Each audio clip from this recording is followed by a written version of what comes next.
వార్పాను మంత్రి శ్రీగారి నా పేరు. మంచిగా చెప్పు. 2000 సంవత్సరంలో మొదలుపెట్టిన వార్పిన పనికి ఎక్కిన.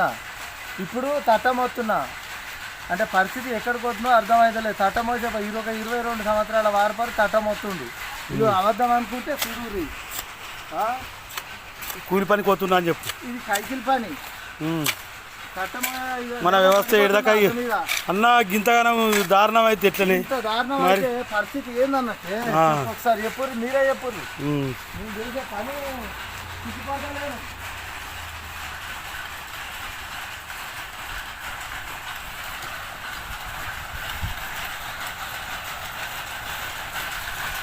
పాపం కూలి పని చేస్తుండు అన్న. పని మొత్తానికి లేదట. ఇంట్లో కడతానంటే ఏం లేదట. మరి ఏమేమంటావు చెప్పు. పరిస్థితి ఇప్పుడు చట్టం వచ్చే కాడికి వచ్చింది. ఇంకా ఏడుకోతుందో తెలియదు. 3 నెలల నుంచి వస్తావు. మరి ఎవరు పెట్టాలి? ఈంత పనన్నా దొరుకుతుంది. ఈంత కూడా దొరకకపోతే మరి పరిస్థితి ఏంటి?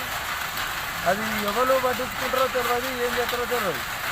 మొత్తానికైతే వార్పీలు మొత్తమే ఇప్పుడు ఒక మొత్తం బంద్ పడిపోతుంది. ఇప్పటికే 70% బంద్ పడ్డది. ఆయనతో 30% బంద్ పడ్డది అనుకో.